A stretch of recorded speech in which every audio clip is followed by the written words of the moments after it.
சம்பாதிக்கிற எல்லாருக்கும் வாழ்க்கையில் உள்ள ஆசை என்னென்னா செட்டில் ஆகணும்.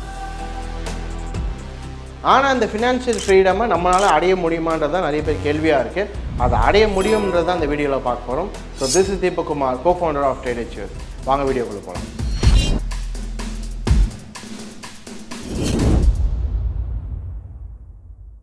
ஸோ இந்த வீடியோவில் முன்னாடியே சொல்லியிருந்த மாதிரி நிறைய பேர் செட்டில் ஆகணும்னு ஆசை, அந்த ஃபினான்ஷியல் ஃப்ரீடம் அதை வந்து அடையணும்னு ஆசை. அது எப்படி அடையிறது, நம்மளாலே அடைய முடியுமா அப்படின்ற ஒரு டவுட் இருக்கும். அடைய முடியும். அதுக்கான எப்படி அடையிறது, அதுக்கான ஸ்டெப்ஸை தான் இந்த வீடியோவில் டீட்டெயிலாக பார்க்க போகிறோம். 4 ஸ்டெப்ஸ் எடுத்து வச்சுருக்கேன், நம்ம ஒன்று ஒன்றா பார்க்கலாம். ஃபஸ்ட்டு நம்ம ஃபினான்ஷியல் ஃப்ரீடமோ இல்லை வாழ்க்கையில் செட்டில் ஆகணும்னு நினச்சிங்கன்னா ஃபஸ்ட்டு வந்து ஆட்டோமேட்டட் சேவிங்ஸ். நம்ம மாதம் நம்ம சம்பாதிக்கிறதுல என்ன பண்ணிடணும், ஆட்டோமேட்டிக்காக இவ்வளோ நான் சேவிங்க்கு ஒதுக்க போகிறேன் அப்படின்னு ஒதுக்கணும். இப்போ ஒரு விஷயம் பார்த்தீங்கன்னா, நம்ம வந்து நேச்சுரலாக ஒதுக்குறோம், சம்பளம் வந்தவொடனே நம்ம வந்து மேனுவலாக ஒதுக்குறோன்னா ஒதுக்க முடியாது. என்ன பண்ணுவோம், ஃபஸ்ட்டு செலவு தான் பார்ப்போம், செலவு பண்ணிட்டு கடைசியில் காசு இருக்காது, நம்மளால் சேவிங்ஸே பண்ண முடியாது. இது வந்து ஆட்டோமேட்டட் சேவிங்ஸ்னால் மாதம் எப்படி இஎம்ஐ போதோ அதே மாதிரி மாதம் ஒரு சர்டன் அமௌண்ட் அவங்களே எடுத்துவாங்க சேவிங்ஸுன்ட்டு. நீங்கள் இதுக்கு வந்து நிறைய மீடியம்ஸ் இருக்குது, எஸ்ஐபி இருக்குது, மியூச்சுவல் ஃபண்ட்ஸ் இருக்குது. இது எதுக்கு நான் பண்ண சொல்கிறேன்னா, நம்ம முன்னாடியே சொன்ன மாதிரி நம்ம வந்துட்டு ஒரு காசை ஒதுக்கணும்னு நினைச்சோன்னு வச்சுக்கலாம், ஒதுக்கவே முடியாது. அப்படி அந்த காசை ஒதுக்கி வச்சாலும் எதனாச்சும் ஒன்று வந்துடும், இதை வாங்கணும் அதை வாங்கணும், பொருள் ஆசை வந்துடும், வாங்கணுன்ட்டு என்ன பண்ணுறோம், காசை செலவு பண்ணிடுறோம். அதனால் ஃபஸ்ட்டு பண்ண வேண்டிய விஷயம் என்னென்னா, எப்படி நம்ம இஎம்ஐ நம்மளால் கண்ட்ரோல் பண்ண முடியல, அது மாதம் வந்து அதுவே போயிடுதோ அந்த மாதிரி வச்சுக்கணும். இல்லைனா சில பேர் இது கூட யோசிப்பாங்க, சார் மாதம் வந்து இது சேவிங்ஸ் போடணுமா.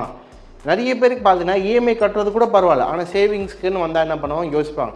10,000 ரூபாய் இஎம்ஐ கூட கட்டுவாங்க, தவிர 2,000 ரூபாய் ஆட்டோமேட்டிக் சேவிங்ஸ் போடுங்கன்னா என்ன பண்ண மாட்டாங்க, போட மாட்டாங்க. ஏன்னா செலவு பண்ணணும், செலவு இருக்குது அப்படின்னு தான் பார்ப்பாங்க. நீங்கள் இந்த மாதிரி பண்ணிகிட்டே இருந்தீங்கன்னா மாதம் சம்பாதிக்கிறது உங்களுக்கு செலவு வந்துக்கிட்டே தான் இருக்கும், உங்களால் சேவ் பண்ணவே முடியாது. எதனாச்சும் ஒரு செலவு வந்துட்டு தான் இருக்கும். வாழ்க்கை அப்படின்னு பார்க்கும்போது நம்ம நார்மலாக போயிட்டுருப்போம், எல்லாமே நல்லா போயிட்டுருக்கும், நல்லா தான் இருக்கும். கடைசியில் என்ன ஆகும்னா டயர் பஞ்சர் ஆகும், அதுக்கு ஒரு செலவு.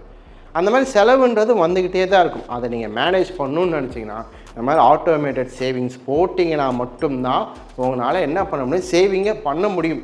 இப்போ நம்ம ஆட்டோமேட்டடாக சேவிங் பண்ணுங்க அப்படின்னு சொல்லும்போது எவ்வளோ சேவிங் பண்ணணும்னு நிறைய பேருக்கு டவுட் இருக்கும்.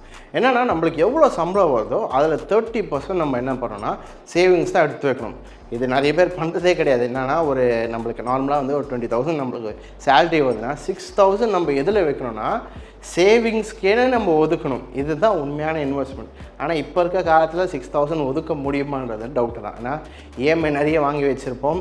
அதனால் என்ன பண்ணுன்னா, அட்லீஸ்ட் ஒரு 20%நாச்சும் என்ன பண்ணிக்கோங்க, ஒதுக்க ட்ரை பண்ணுங்கள். இல்லை 20% தான் முடியலன்னா அட்லீஸ்ட் பேர் மினிமம் 10%நாச்சும் என்ன பண்ணணுன்னா, நீங்கள் மாதம் வர்றதை ஆட்டோமேட்டடாக போட்டுருங்க. நம்ம கையில் இருந்தால் தான் செலவு வந்துடும். அதனால் அந்த காசு வரலை அப்படின்னு சொல்லி என்ன பண்ணுறது, ஆட்டோமேட்டிக் இன்வெஸ்ட்மெண்ட் போட்டுருங்க. அது ரொம்ப யூஸ்ஃபுல்லாக இருக்கும். அதேமாதிரி ஆட்டோமேட்டிக் சேவிங் முன்னாடியே சொன்ன மாதிரி எஸ்ஐபி இருக்குது, நான் எஸ்ஐபி லிங்க் வேணால் தரேன், அதில் போய் பாருங்கள் என்ன எஸ்ஐபியில் போடலாம், எப்படி போடலாம், எந்த மாதிரி இன்வெஸ்ட்மெண்ட் பண்ணணும், அதான் டீட்டெயிலாக கொடுத்துருக்கோம். அது பாருங்கள், ரொம்ப யூஸ்ஃபுல்லாக இருக்கும். ஃபஸ்ட்டு ஏன்னா இஎம்ஐ கட்டுறதுக்கு நம்ம ரெடியாக இருக்கும். நிறைய பேர் வந்து கடன் வாங்கி இஎம்ஐ கட்டுறதுக்கு ரெடியாக இருக்கும். இப்போ நம்ம ரெடியாக இருக்க வேண்டிய விஷயம் என்னென்னா, ஆட்டோமேட்டிக்காக சேவிங் பண்ணுறதுக்கும் நம்ம ரெடியாக இருக்கும். இது வந்து ஃபஸ்ட்டு விஷயம். செகண்ட் விஷயம் என்னென்னா, நம்ம வந்து இன்வெஸ்ட்மெண்ட் மணியை வந்து உங்களுக்காக ஒர்க் பண்ண வைக்கணும். இப்போ சில பேருக்கு பார்த்தீங்கன்னா மணி வந்து என்ன இருக்கும், அப்படியே பீரோவில் பூட்டி வச்சுருப்பாங்க. இந்த இன்ஃப்ளேஷன் வீடியோலாம் போட்டிருக்கோம். இன்ஃப்ளேஷன் வரும், இப்போ 1 லட்ச ரூபா நீங்கள் பூட்டி வச்சுருக்கீங்கன்னா வருஷம் உங்களுக்கு என்ன ஆகுதுன்னா, நம்ம பார்க்குறோம் இன்ஃப்ளேஷன் ஏறிக்கிட்டே தான் போகுது. 7% இருக்குது, 4% இருக்குது. அதெல்லாம் என்ன ஆகணும், உங்கள் காசுலேருந்து 7% கம்மியாகிட்டே இருக்கும், 4% கம்மியாகிட்டே இருக்கும். காசு அப்படியே வச்சிங்கன்னா அதோட வேல்யூ 1 லட்சம் அப்படியே இருக்காது, அதுக்கான மதிப்பு என்ன ஆகிட்டே இருக்கும், கம்மியாகிட்டே இருக்கும். அதனால் என்ன பண்ணணும்னா, மணியை வந்து உங்களுக்காக வேலை செய்ய வைக்கணும். இது எப்படி பண்ணுவீங்கன்னா, இன்வெஸ்ட்மெண்ட் மூலியமாக தான். ஆட்டோமேட்டட் இன்வெஸ்ட்மெண்ட் பார்த்தோம். இது வந்து நம்மளே பண்ணுற இன்வெஸ்ட்மெண்ட் எதில் பண்ணலாம்னா, கோல்டில் பண்ணலாம். கோல்டு ஒரு நல்ல மீடியம் இருக்குது. லேண்டில் பண்ணலாம், லேண்டில் ஷேர் மார்க்கெட்டில் கூட பண்ணலாம். இதெல்லாம் பண்ணிங்கன்னா உங்களுக்கு ஃப்யூச்சரில் நீங்கள் பார்க்கும்போது, இப்போ நான் சொல்லலை, இந்த இன்வெஸ்ட்மெண்ட் நான் சொல்கிறது வந்து ஃபினான்ஷியல் ஃப்ரீடம் அடையிறதுக்கு. ஃபினான்ஷியல் ஃப்ரீடம் நம்ம 1 மாதத்துல 2 மாதத்தில் அடைய முடியாது. அதுக்குன்னு கொஞ்சம் நாள் எடுக்கும். அது வந்து ஒரு 5 வருஷம் எடுக்கலாம், சில பேருக்கு 10 வருஷம் எடுக்கலாம். அது அடையிற வரைக்கும் நீங்கள் என்ன பண்ணுறீங்கன்னா, இன்வெஸ்ட்மெண்ட் பண்ணிக்கிட்டே இருங்க. உங்களால் எவ்வளோ முடியுமா, 500 ரூபா முடியுமா, 200 ரூபா முடியுமா, உங்களால் என்ன பண்ணலாம், இன்வெஸ்ட்மெண்ட் பண்ணிகிட்டே இருப்பாங்க. கோல்டு பாண்ட்ஸ்லாம் இருக்குது, கோல்டு பாண்ட்ஸ் வாங்கி வைக்கலாம், இல்லை ETF வாங்கி வைக்கிறீங்களா, அந்த மாதிரி விஷயங்கள்லாம் கொஞ்சம் கொஞ்சமாக எவ்வளோ உங்களால் முடியுமோ நீங்கள் என்ன பண்ணிக்கலாம், கொஞ்சம் கொஞ்சமாக வாங்கி வச்சுட்டே இருந்தீங்கன்னா கடைசியில் என்ன ஆகும்னா அது ஃப்யூச்சரில் நம்மளுக்கு ரொம்ப யூஸ்ஃபுல்லாக இருக்கும். ஆனால் பண்ண வேண்டிய விஷயம் ஆட்டோமேட்டட் இன்வெஸ்ட்மெண்ட் பார்த்துட்டோம். அது இல்லாமல் நம்ம ஷேர் மார்க்கெட்லேயோ மற்ற கோல்டுலேயோ இந்த மாதிரி இதில் இன்வெஸ்ட்மெண்ட் பண்ணால் மட்டும்தான் நம்மளால் அந்த ஃபினான்ஷியல் ஃப்ரீடம் அடைய முடியும். ஏன்னா இப்போ இருக்க நிலைமைக்கு பார்த்தீங்கன்னா முன்னாடிலாம் 40 வயசில் ரிட்டையர்மெண்ட் ஆகும் எல்லாருக்கும் ஆசை இருக்கும்.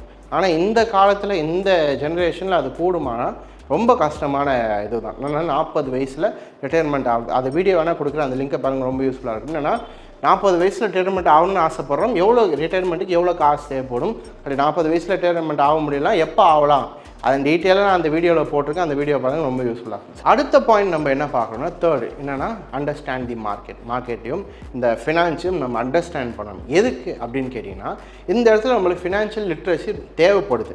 இப்போ நம்ம ஃபினான்ஷியல் லிட்ரஸின்னு சொல்லும்போது நான் வீடியோ போடலாம், நீங்கள் யூடியூப்பில் நிறைய வீடியோ போடலாம், அவங்க எல்லாமே சொல்கிறாங்க சேவிங் பண்ணுங்கள், இதை பண்ணுங்கன்னு சொல்கிறாங்க. ஆனால் எதுக்குன்னு தெரியலனா நம்ம பண்ணவே மாட்டோம்.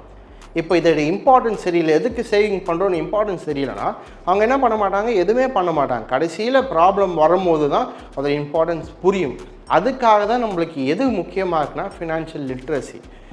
ஏன்னா இப்போ நம்ம ஒரு விஷயம் பார்க்குறோம், ஒரு கோல் பார்க்குறீங்க, அதை அடையணும்னு உங்களுக்கு ஆசையாக இருக்குது. இப்போ நீங்கள் ரிட்டையர்மெண்ட் அடையணும்னு ஆசையாக இருக்குன்னா அதுக்கான வழிகள் இருக்குல்ல, அந்த வழிகள் தான் நம்ம எதிர்பார்க்கணும் ஃபினான்ஷியல் லிட்ரஸி. அந்த கோல் எப்படி அடையிறது, 1 லட்சம் 1 கோடி உங்களுக்கு தேவைப்படுது, 1 கோடி நீங்கள் சேர்த்து வைக்கணும்னா எப்படி அடையிறது, அதுக்காக தான் நம்மளுக்கு மெயினாக எது தேவைப்படுதுன்னா ஃபினான்ஷியல் லிட்ரஸி. எதுக்கு நம்ம சேவிங் பண்ணுறோம், எதுக்கு நம்ம சேர்த்து வைக்கணும் அப்படின்னு கேட்டிங்கன்னா நிறைய பேர் சொல்கிறதுனா ரிட்டையர்மெண்ட் ஆகணும், ரிட்டையர்மெண்ட் ஆகி எங்கள் பசங்களோட நல்லா இருக்கணும் அப்படின்னு நம்ம சொல்கிறோம், நிறைய விஷயங்கள் சொல்கிறோம். அது எப்படி ஆகிறது, அதுக்கான ஸ்டெப்ஸு அதான் நான் இப்போ சொல்லி கொடுத்துருக்கேன். அதே மாதிரி இன்னொரு விஷயம் நம்ம புரிஞ்சிக்க வேண்டிய விஷயம் என்னென்னா ரிட்டையர்மெண்ட் ஆகணும்னு ஆசைப்படுறீங்க, 40 வயசில் 50 வயசில் ஆகணும்னு ஆசைப்படுறீங்க.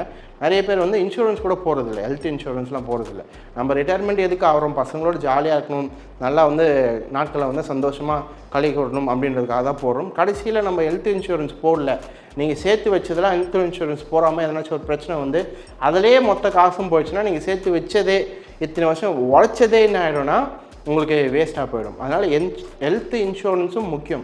இது எல்லாமே இதில் வருதுன்னா ஃபினான்ஷியல் லிட்ரஸி. என்னென்னா வெறும் அந்த 2 விஷயங்கள் மட்டும் இல்லை, சேவிங்ஸ் பண்ணுறது மட்டும் இல்லாமல் வேறு இதில் நம்ம போட்டு வச்சுருக்கணும். நீங்கள் இன்சூரன்ஸ் ரொம்ப முக்கியம். எப்படி பைக் இன்சூரன்ஸ் போடுறோமோ அதே மாதிரி நம்மளுக்கும் இன்சூரன்ஸ் போட்டு வைக்கிறது ரொம்ப முக்கியமான விஷயம். இது எல்லாமே தான் எங்கே வருதுன்னா ஃபினான்ஷியல் லிட்ரஸியில் வருது. இதை தான் 3வது நம்ம புரிஞ்சிக்க வேண்டிய விஷயம். ஃபினான்ஷியல் லிட்ரஸி எதுக்குன்னா அதை புரிஞ்சால் மட்டும்தான் சேவிங்ஸ்ன்ற ஒரு விஷயம் பண்ணுவோம், இல்லைன்னா நம்ம என்ன பண்ண மாட்டோம், சேவிங்ஸ்ன்ற ஒரு விஷயமே நம்ம யோசிக்க மாட்டோம். இது 3 நம்ம பார்க்கணும். 4வது என்னென்னா ஸ்பெண்டிங்கை கண்டிப்பாக கண்ட்ரோல் பண்ணி தான் ஆகணும். இதான் நான் போன வீடியோவில் சொன்னேன்னா கப்பலில் வாட்டை விழுந்துச்சுன்னா வாட்டையை தான் ஃபஸ்ட்டு மூடணும். நம்ம தண்ணியை ஊற்றிக்கிட்டே இருந்தோம்னா தண்ணி உள்ளே வந்துக்கிட்டே தான் இருக்கும். அதனால் கண்ட்ரோல் யுவர் ஸ்பெண்டிங். இதுக்காக தான் நான் டீட்டெயிலாக அந்த வீடியோவில் போட்டிருக்கேன். என்னென்ன ஸ்பெண்டிங் இருக்குது, நம்ம என்னென்ன ஸ்பெண்டிங்கில் கண்ட்ரோல் பண்ணணும், அந்த வீடியோ பாருங்கள், ரொம்ப யூஸ்ஃபுல்லாக இருக்கும். இது மட்டும் இல்லாமல் நிறைய பேர் கமெண்ட்டில் வேறு சொல்லியிருந்தேன், சார் காரு ஒன்று கரெக்டு தான். ஏன்னா கமெண்ட்டில் இருந்து நான் திருப்பியும் எது சொல்கிறேன். ஏன்னா நிறைய பேர் பார்த்தீங்கன்னா அதை வாங்கிட்டு கஷ்டப்படுறவங்க இப்போ கமெண்ட் அடிக்கிறாங்க, என்னென்னா நான் கார் வாங்கி கஷ்டப்படேன் சார். அதை வந்து நம்ம என்ன பண்ணிக்கலாம்னா எக்ஸாம்பிள் எடுத்துக்கலாம். முன்னாடியே சொன்ன மாதிரி அவங்களுக்கு ஹெல்ப் பண்ணுறாங்க, அவங்கள நம்ம தப்பாக நினைக்கிறது, அவங்க பண்ணிட்டாங்க, இனிமேட்டு நம்ம பண்ண வேண்டாம். அவங்களிருந்து என்ன பண்ணிக்கலாம், ஒரு லெசன் லேர்ன் பண்ணிக்கலாம். எல்லாமே நம்மளுக்கு ஒன்றோட புரிஞ்சுக்கோங்க, நம்ம வாழ்க்கையில் நினைக்கிறது எல்லாமே நம்மளுக்கு லெசன் தான். அதனால் நம்ம நெக்ஸ்ட்டு ஒரு கார் வாங்குகிறோமா, எதுக்கு கார் வாங்குகிறோம், மொத்தமாக போகிறதுக்கு காருக்கு எந்த கார் நல்லா இருக்குது, எந்த பட்ஜெட்டில் நல்லா இருக்குன்னு பாருங்கள். அதை விட்டு நம்மளுக்கு திராணிக்கு மிஞ்சி நம்ம என்ன பண்ண வேண்டாம், ஒரு காரோ ஒரு பைக்கோ வாங்க வேண்டாம். அதனால் கண்ட்ரோல் யுவர் ஸ்பெண்டிங். அதனால் EMI வாங்குறது, எது கடன் கொடுக்குறாங்கன்ற பொருளை வாங்குறதுலாம் என்ன பண்ணிக்கோ, கண்ட்ரோல் பண்ணிக்கோங்க. நல்லா புரிஞ்சுக்கோங்க. கடன் வாங்குறதுக்கு முன்னாடி யோசிச்சு பாருங்கள், இந்த கடனாக இருந்தால் நல்லா இருக்குமா, இல்லை அது காசாக சேவிங்கில் போட்டால் நல்லா இருக்குமா, ஒரு 3 லட்சம் கடனாக இருந்தால் நல்லா இருக்குமா, இல்லை யாராச்சும் கேட்கும் போது 3 லட்சம் நான் சேவிங்கில் இருக்குப்பா பேங்க்கில் இருக்குதுன்னு சொன்னால் நல்லா இருக்குமா, அதை யோசிச்சு பாருங்கள். உங்களுக்கு எது கரெக்டாக இருக்கோ அதுக்கேற்ற மாதிரி பண்ணிக்கலாம். நல்லா புரிஞ்சுக்க வேண்டிய விஷயம் என்னென்னா EMI நம்ம வந்து என்ன பண்ணிட்டு கட்டிடுறோம், ஆனால் ஆட்டோமேட்டிக் சேவிங் பண்ணும்போது மட்டும் யோசிக்கிறோம். இனிமேட்டு அந்த யோசனை வரக்கூடாது. நம்மளோட மைண்ட் எல்லாமே எதில் இருக்குன்னா ஃபினான்ஷியல் ஃப்ரீடம் நோக்கி தான் போகணும். ஏன்னா 40 வயசில் ரிட்டையர்மெண்ட் ஆகும், 60 வயசில் ரிட்டையர்மெண்ட் ஆகும், அதுக்கான இந்த விஷயங்கள்லாம் பண்ணுறேன். இப்போ கஷ்டமாக தான் இருக்கும், ஆனால் கடைசியில் உங்களுக்கு அந்த எண்டு கோலை பார்க்கும்போது நான் பண்ணது நல்லதாக போச்சு அப்படின்ற ஒரு மோட்டிவோடு இருப்பேன். ஸோ எனக்கு தெரிஞ்சு இந்த வீடியோ ரொம்ப யூஸ்ஃபுல்லாக இருக்கும்னு நினைக்கிறேன். இதே மாதிரி நான் அடுத்த வீடியோவை சந்திக்கிறேன். அன்டில் தென் டேக் கேர், பாய்.